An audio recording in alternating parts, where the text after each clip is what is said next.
Hi friends, ಎಲ್ಲರಿಗೂ ನಮಸ್ಕಾರ. ಕನ್ನಡತಿ ಚಾನಲ್ಗೆ ಸ್ವಾಗತ. ಇವತ್ತಿನ ವಿಡಿಯೋದಲ್ಲಿ ಬಸವಣ್ಣನವರ 2 ವಚನನ ತಿಳ್ಕೊತಾ ಇದ್ದೀವಿ.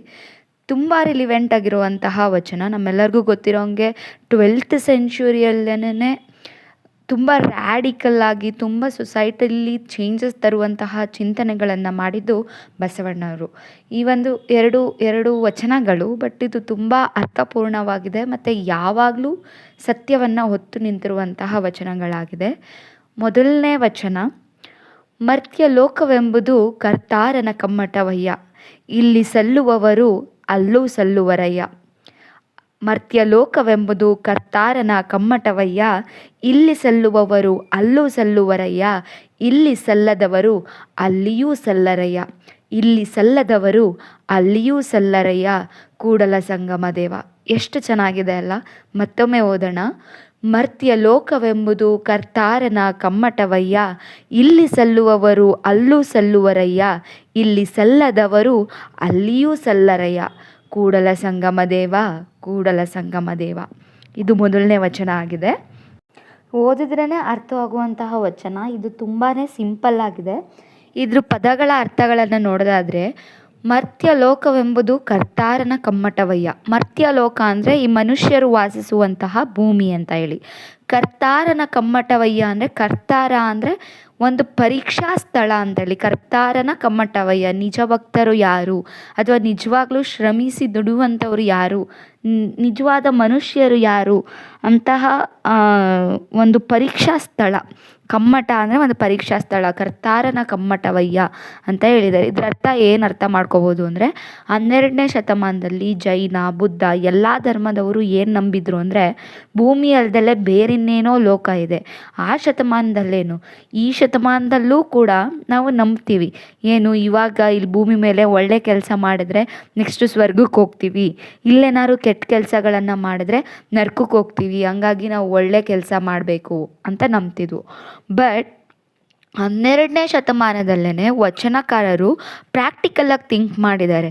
ನಮಗೆ ಬೇರೆ ಲೋಕ ಅನ್ನೋದಿಲ್ಲ, ಮತ್ತೊಂದು ಪ್ರಪಂಚ ಅನ್ನೋದು, ನಾವು ಸತ್ತಾದ್ಮೇಲೆ ಮತ್ತೆ ಹುಟ್ಟುತ್ತೀವಿ, ಇದೆಲ್ಲ ಸುಳ್ಳು. ಈ ಭೂಮಿ ಮೇಲೆ ಏನಿದೀವಲ್ವಾ, ಇದೇ ನಿಜವಾದ ಪರೀಕ್ಷಾ ಸ್ಥಳ. ದೇವರನ್ನೋನು ಇದ್ದಿದ್ದೇ ಆದರೆ ಈ ಭೂಮಿ ಮೇಲೆ ನಮ್ಮನ್ನು ಪರೀಕ್ಷೆ ಮಾಡ್ತಾನೆ. ಯಾವ ಥರ ಅಂದರೆ, ನಮಗೆ ಇಂದ್ರಿಯಗಳನ್ನ ಕೊಟ್ಟಿದ್ದಾನೆ. ಏನೋ ಒಂದು ಸಾಧನೆ ಮಾಡಬೇಕು ಅಂದರೆ ಆ ಇಂದ್ರಿಯಗಳು ನಮ್ಮನ್ನು ಹಿಂದೆ ಎಳಿತಾ ಇರುತ್ತೆ.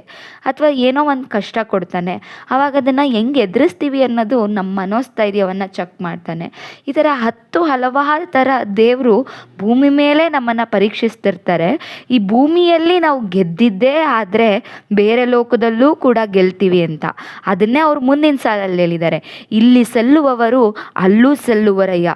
ಈ ಭೂಮಿ ಮೇಲೆ ಏನಾದರೂ ನಾವು ನಿಜವಾಗ್ಲೂ ಗೆದ್ದಿದ್ದೇ ಆದರೆ, ನಮ್ಮ ಬದುಕನ್ನು ತಾಳ್ಮೆಯಿಂದ, ಆಶಾವಾದಿಗಳಾಗಿ, ಸಕಾರಾತ್ಮಕವಾಗಿ ಬೇರೊಬ್ಬರಿಗೆ ಒಳ್ಳೆಯದನ್ನು ಬಯಸ್ತಾ, ತನ್ನಿಂದ ಬೇರೆಯವರಿಗೆ ತೊಂದರೆ ಆಗ್ದಲೇ ಆ ಒಂದು ಜೀವನವನ್ನು ನಡೆಸಿ ಇಲ್ಲಿ ಸಫಲನಾದರೆ ಬೇರೆ ಲೋಕದಲ್ಲೂ ಕೂಡ ಅವನು ಸಫಲನಾಗ್ತಾನೆ ಅಂತ.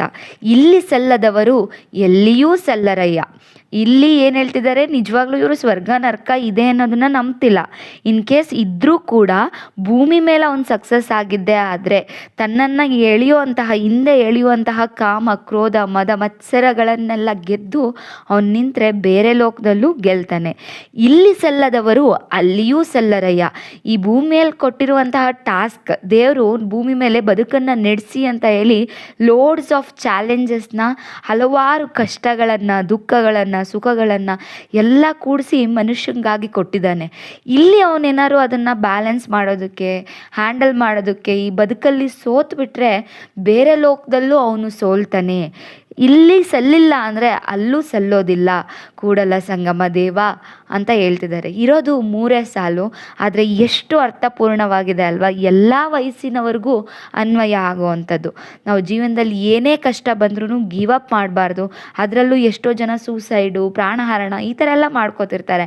ಈ ಥರ ಮಾಡಬಾರ್ದು. ಎಷ್ಟೇ ಚಾಲೆಂಜಸ್ ಬಂದರೂ ಲೈಫಲ್ಲಿ ಆಪ್ಟಿಮಿಸ್ಟಿಕ್ ಆಗಿ, ಸಕಾರಾತ್ಮಕವಾಗಿ ಚಿಂತನೆಯನ್ನು ಮಾಡ್ತಾ, ಬೇರೆಯವ್ರಿಗೆ ಒಳ್ಳೆಯದನ್ನು ಬಯಸ್ತಾ, ಬೇರೆಯವರಿಗೆ ಒಳ್ಳೆಯದನ್ನು ಬಯಸೋಕ್ಕಾಗಲಿಲ್ಲ ಅಂದರೆ ತನ್ನಿಂದ ಬೇರೆಯವ್ರಿಗೆ ತೊಂದರೆ ಆಗ್ದಂಗೆ ಬಾಳ್ತಾ ಸಕ್ಸಸ್ ಆದರೆ ಲೈಫಲ್ಲಿ ಬೇರೆ ಲೋಕದಲ್ಲೂ ಅವನಿಗೆ ಸಕ್ಸಸ್ ಸಿಗುತ್ತೆ. ಇನ್ ಕೇಸ್ ಅವನು ಇಲ್ಲೇ ಸೋತರೆ ಬೇರೆ ಲೋಕದಲ್ಲೂ ಅವನಿಗೆ ಸೋಲೆ ಅನ್ನೋದನ್ನು ಈ ಒಂದು ವಚನದಲ್ಲಿ ಹೇಳಿದ್ದಾರೆ. ತುಂಬ ಚೆನ್ನಾಗಿದೆ. ನಿಮಗೆ ಬೇರೆ ಏನಾದ್ರು ಎಕ್ಸಾಂಪಲ್ ಇದಕ್ಕೆ ಕೊಡಬೇಕನ್ಸಿ, ಇದ್ರ ಬಗ್ಗೆ ಏನಾದ್ರು ಡಿಸ್ಕಸ್ ಮಾಡಬೇಕನ್ಸಿದ್ರೆ ಕಮೆಂಟ್ ಬಾಕ್ಸಲ್ಲೇ ಹಾಕಿ. ನಮಗೆ ತುಂಬ ಖುಷಿ ಆಗುತ್ತೆ ನಿಮ್ಮ ಕಡೆಯಿಂದ ರೆಸ್ಪಾನ್ಸ್ ಬಂದರೆ. ಇನ್ನೊಂದು ವಚನವನ್ನು ನೋಡೋಣ. ಎರಡನೇ ವಚನವನ್ನು ನೋಡೋಣ. ಇದು ಬಸವಣ್ಣನವರದೇ ಆಗಿದೆ. ತುಂಬ ರಿಲೆವೆಂಟು. ನಾವು ಎಲ್ಲವಾಗಲೂ ಕೋಪ ಮಾಡ್ಕೋತೀವಲ್ವ, ಕೋಪ ಮಾಡ್ಕೊಳ್ಳೋದ್ರಿಂದ ಏನು ತೊಂದರೆ ಆಗುತ್ತೆ, ನಾವು ಯಾಕೆ ಕೋಪ ಮಾಡ್ಕೋಬೇಕು, ಕೋಪ ಮಾಡ್ಕೊಂಡಲ್ಲೇ ಯಾಕಿರಬೇಕು ಅನ್ನೋದಂತಹ ಒಂದು ಪ್ರಶ್ನೆಯನ್ನು, ಉತ್ತರವನ್ನು ಎರಡನ್ನೂ ಈ ವಚನದಲ್ಲಿ ಕೊಟ್ಟಿದ್ದಾರೆ. ಇದು ಅಷ್ಟೇ ಆಲ್ ಟೈಮ್ ರಿಲೆವೆಂಟ್. ಈ 21st ಸೆಂಚುರಿಯಲ್ಲಿ ಕಾರ್ಪೊರೇಟ್ ಸೆಕ್ಟರಲ್ಲಿ ವರ್ಕ್ ಪ್ರೆಷರಲ್ಲಿ ತಲೆ ಕೆಟ್ಟೋಗ್ಬಿಡುತ್ತೆ, ಫ್ರಸ್ಟ್ರೇಟ್ ಆಗ್ತಿರ್ತೀವಿ. ಆ ಫ್ರಸ್ಟ್ರೇಷನಲ್ಲಿ ಕೋಪ ಬರುತ್ತೆ. ಆ ಕೋಪದಲ್ಲಿ ನಮಗೆ ಏನು ಮಾಡ್ತಿದ್ದೀವಿ ಅನ್ನೋದೇ ಗೊತ್ತಾಗಲ್ಲ. ಆ ಒಂದು ಸಂದರ್ಭದಲ್ಲಿ ಈ ಒಂದು ವಚನವನ್ನು ನಾವು ಅಪ್ಲೈ ಮಾಡ್ಕೋಬೋದಾಗಿದೆ. ತನಗೆ ಮುನಿದವರಿಗೆ ತಾ ಮುನಿಯಲೇಕಯ್ಯ, ತನಗಾದ ಆಗೇನು ಅವರಿಗಾದ ಚೇಗೇನು. ತನಗೆ ಮುನಿದವರಿಗೆ ತಾ ಮುನಿಯಲೇಕಯ್ಯ, ತನಗಾದ ಆಗೇನು ಅವರಿಗಾದ ಚೇಗೇನು. ತನುವಿನ ಕೋಪ ತನ್ನ ಹಿರಿತನದ ಕೇಡು, ಮನದ ಕೋಪ ತನ್ನರುಹಿನ ಕೇಡು. ತನುವಿನ ಕೋಪ ತನ್ನ ಹಿರಿತನದ ಕೇಡು, ಮನದ ಕೋಪ ತನ್ನರುಹಿನ ಕೇಡು. ಮನೆಯೊಳಗಣ ಕಿಚ್ಚು ಮನೆಯ ಸುಟ್ಟಲ್ಲದೆ, ನೆರೆಮನೆಯ ಸುಡದು ಕೂಡಲ ಸಂಗಮ ದೇವ.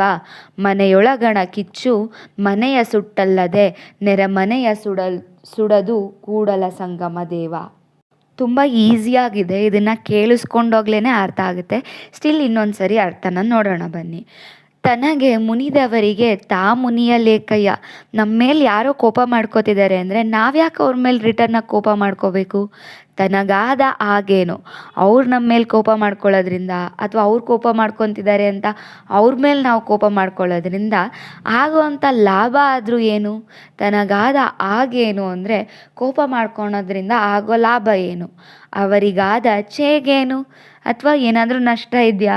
ಕೋಪ ಮಾಡ್ಕೊಳ್ಳೋದ್ರಿಂದ ನಷ್ಟನೂ ಇಲ್ಲ, ಲಾಭನೂ ಇಲ್ಲ. ತನುವಿನ ಕೋಪ ತನ್ನ ಹಿರಿಯತನದ ಕೇಡು. ಅಂದರೆ ಎರಡು ಥರ ಕೋಪ ಬರುತ್ತೆ. ಒಂದು ಮನಸ್ಸಲ್ಲೇ ಕೋಪ ಬಂದರೂ ಸಹಿಸ್ಕೊಂಡಿರ್ತೀವಿ. ಇನ್ನೊಂದೊಂದು ಸರಿ ಕೋಪ ಬಂದು ನಾವು ಹೊರಗಡೆ ತೋರಿಸ್ಕೋತೀವಿ. ಇನ್ನು ನಮಗಿಂತ ದುರ್ಬಲರಾಗಿದ್ದರೆ ಅವ್ರನ್ನ ಬೈಯೋದ್ರಿಂದನೋ ಹೊಡೆಯೋದ್ರಿಂದನೋ ಕೋಪ ತೋರಿಸ್ಕೋತೀವಿ. ಇಲ್ಲಾಂದರೆ ನಿರ್ಜೀವ ವಸ್ತುಗಳ ಮೇಲೆ ಕೋಪ ತೋರಿಸ್ಕೋತೀವಿ. ಇದು ತನುವಿನ ಕೋಪ, ಅಂದರೆ ಎಕ್ಸ್ಟರ್ನಲ್ ತೋರಿಸೋವಂತಹ ಒಂದು ಕೋಪ ಆಗಿದೆ. ಇಂಟರ್ನಲ್ಲಿ ಅವ್ರ ಮೇಲೆ ಕೋಪ ಇರುತ್ತೆ, ನಾವೇನೂ ಮಾಡೋಕ್ಕಾಗ್ತಿರಲ್ಲ, ಮನಸ್ಸೊಳಗೆ ಬೈಕೊಂಡು ಸಿಟ್ಕೊಂಡು ಇರ್ತಿರ್ತೀವಿ. ಇದು ಮನದ ಕೋಪ. ಈ ಎರಡನ್ನೂ ಇಲ್ಲಿ ಎಕ್ಸ್ಪ್ಲೈನ್ ಮಾಡ್ತಿದ್ದಾರೆ. ತನುವಿನ ಕೋಪ ತನ್ನ ಹಿರಿತನದ ಕೇಡು. ಕೋಪದಿಂದ ಬೇರೆಯವ್ರ ಮೇಲೆ ಮಾತಾಡ್ತಿದ್ದೀವಿ ಅಂದರೆ ಸೊಸೈಟಿಯಲ್ಲಿ ನಮ್ಮ ಮೇಲಿರುವಂತಹ ಗೌರವ ನಮಗೆ ಗೊತ್ತಿಲ್ದಂಗೆ ನಾವು ಕಳ್ಕೊತಾ ಇರ್ತೀವಿ. ಬೇರೆಯವರು ನಮ್ಗೆ ಕೊಡುವಂತಹ ಗೌರವವನ್ನು, ನಮ್ಗೆ ಕೊಟ್ಟಿರುವಂತಹ ಸ್ಥಾನಮಾನ ಆಟೋಮೆಟಿಕಲಿ ಕಡಿಮೆ ಆಗ್ತಾ ಹೋಗುತ್ತೆ. ಮನದ ಕೋಪ ತನ್ನ ರೂಹಿನ ಕೇಡು. ಮನಸ್ಸಿನಲ್ಲಿ ಕೋಪ ಮಾಡಿಕೊಂಡು ಹೊರಗೆ ಎಕ್ಸ್ಪ್ರೆಸ್ ಮಾಡಲಿಲ್ಲ ಅಂದರೂ ಮನಸ್ಸೊಳಗೆ ಕೋಪ ಮಾಡ್ಕೋತಿದ್ದೀವಿ ಅಂದರೆ ಅದು ನಮ್ಮನ್ನು ಮನಸ್ಸಲ್ಲಿ ಡೆವಲಪ್ಮೆಂಟ್ ಆಗೋದಕ್ಕೆ ಬಿಡೋದಿಲ್ಲ. ಅಂದರೆ ಒಂದು ವಿಶಾಲ ಹೃದಯಿಗಳಾಗೋದ್ರಿಂದ ಅದು ತಡೆಗಟ್ಟುತ್ತೆ. ಹಂಗಾಗಿ ಇಂಟರ್ನಲ್ಲಿ ಕೋಪ ಮಾಡಿಕೊಂಡ್ರು ಕೂಡ ನಮಗೆ ಲಾಸು, ಎಕ್ಸ್ಟರ್ನಲ್ಲಿ ಕೋಪ ಮಾಡಿಕೊಂಡ್ರು ಕೂಡ ನಮಗೆ ಲಾಸು. ಮನೆಯೊಳಗಣ ಕಿಚ್ಚು ಮನೆಯ ಸುಟ್ಟಲ್ಲದೆ. ಮನೆಯೊಳಗಿನ ಕಿಚ್ಚು ಅಂದರೆ ನಮ್ಮ ಮನಸ್ಸಲ್ಲಿರೋ ಕೋಪನ ಅಥವಾ ನಮ್ಮಲ್ಲಿರೋ ಕೋಪನ ಇವರು ಬೆಂಕಿಗೆ ಹೋಲಿಸ್ತಾ ಇದ್ದಾರೆ. ಯಾವುದೋ ಒಂದು ಮನೆಗೆ ಬೆಂಕಿ ಹಚ್ಕೊಂಡ್ರೆ ಫಸ್ಟು ಆ ಮನೆ ಸುಟ್ಟು ಅದಾದಮೇಲೆ ಪಕ್ಕದ ಮನೆಯೂ ಕೂಡ ಅದು ಸುಡುತ್ತೆ.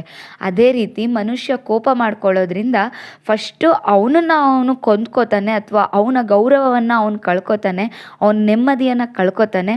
ಅದಷ್ಟೇ ಅಲ್ಲ, ತನ್ನ ಸುತ್ತಮುತ್ತ ಇರುವಂತಹ ಮನುಜರ, ಸಂಬಂಧಿಕರ, ಸ್ನೇಹಿತರ ಮನಸ್ಸನ್ನು ಕೂಡ ಹೊಡಿತಾನೆ. ತನ್ನ ಸುತ್ತ ಇರೋ ವ್ಯಕ್ತಿಗಳಿಗೂ ಕೂಡ ನೋವು ಮಾಡ್ತಾನೆ. ಈ ರೀತಿಯಾಗಿ ಕೋಪ ಯಾವ್ಯಾವ ಥರ ಆಗುತ್ತೆ, ಆಗೋದ್ರಿಂದ ಪರಿಣಾಮಗಳೇನು, ಕೋಪ ಮಾಡ್ಕೊಳ್ಳೋದ್ರಲ್ಲಿ ಏನಾದ್ರು ಅರ್ಥ ಇದೆಯಾ ಅಂತ ಕ್ವೆಶನ್ ಕೇಳ್ತಿದ್ದಾರೆ. ಇನ್ನೊಂದು ಸರಿ ವಚನವನ್ನು ಓದೋಣ. ತನಗೆ ಮುನಿದವರಿಗೆ ತಾ ಮುನಿಯಲೇಕಯ್ಯ, ತನಗೆ ಮುನಿದವರಿಗೆ ತಾ ಮುನಿಯಲೇಕಯ್ಯ, ತನಗಾದ ಆಗೇನು ಅವರಿಗಾದ ಚೇಗೇನು. ತನುವಿನ ಕೋಪ ತನ್ನ ಹಿರಿತನದ ಕೇಡು, ಮನದ ಕೋಪ ತನ್ನರುಹಿನ ಕೇಡು. ಮನೆಯೊಳಗಣ ಕಿಚ್ಚು ಮನೆಯ ಸುಟ್ಟಲ್ಲದೆ ನೆರೆಮನೆಯ ಸುಡದು ಕೂಡಲ ಸಂಗಮ ದೇವ. ಒಟ್ಟಾರೆಯಾಗಿ ನಾವು ಮನುಷ್ಯ ಆದವರು ಕೋಪವನ್ನು ಮಾಡ್ಕೊಬಾರ್ದು, ತಾಳ್ಮೆಯಿಂದ ಎಲ್ಲವನ್ನು ನಿಭಾಯಿಸಬೇಕು. ಕೋಪ ಮಾಡ್ಕೊಳ್ಳೋದ್ರಿಂದ ಏನು ಉಪಯೋಗ ಇಲ್ಲ, ತನಗೆ ಮತ್ತು ತನ್ನ ಸುತ್ತಲಿರೋರಿಗೆ ತೊಂದರೆ ಅನ್ನೋದನ್ನು ತುಂಬ ಚೆನ್ನಾಗಿ 12ನೇ ಶತಮಾನದಲ್ಲೇ ವಚನಕಾರರಾದಂಥ ಬಸವಣ್ಣವರು ಹೇಳಿದ್ದಾರೆ. ಆದರೆ ನಾವು 21ನೇ ಶತಮಾನದಲ್ಲೂ ಕೂಡ ಅದನ್ನು ಅನ್ವಯಿಸ್ಕೊಂಡು ತಿದ್ದುಕೊಂಡು ನಡೆಯೋದ್ರಲ್ಲಿ ಎಡವುತ್ತಾ ಇರೋದು ವಿಪರ್ಯಾಸ ಆಗಿದೆ. ಇದನ್ನು ಗೆಲ್ಲೋದಕ್ಕೆ ಆಗಲ್ಲ ಅಂತ ಅಲ್ಲ, ಟೈಮ್ ತೊಗೊಂಡ್ರು ಸರಿ, ನಾವು ಸ್ವಲ್ಪ ಕಾನ್ಷಿಯಸ್ ಆಗಿ ಸ್ಟೆಪ್ಸ್ನ ತಗೊಂಡ್ರೆ ಖಂಡಿತವಾಗ್ಲೂ ನಾವು ಕೋಪನ ಕಮ್ಮಿ ಮಾಡ್ಕೋಬೋದು.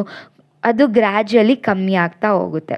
ಇದಿಷ್ಟು 2 ವಚನ ಇಷ್ಟ ಆಗಿದ್ದಲ್ಲಿ ಲೈಕ್ ಮಾಡಿ, ಶೇರ್ ಮಾಡಿ. ನಿಮ್ಗೇನಾದ್ರು ಹಂಚ್ಕೋಬೇಕು ಅಂದರೆ ಖಂಡಿತವಾಗ್ಲೂ ಕಮೆಂಟ್ ಬಾಕ್ಸಲ್ಲಿ ಹಾಕಿ. ನಿಮ್ಮ ಸಪೋರ್ಟ್ ನಮ್ಮ ಎನರ್ಜಿ. Thank you.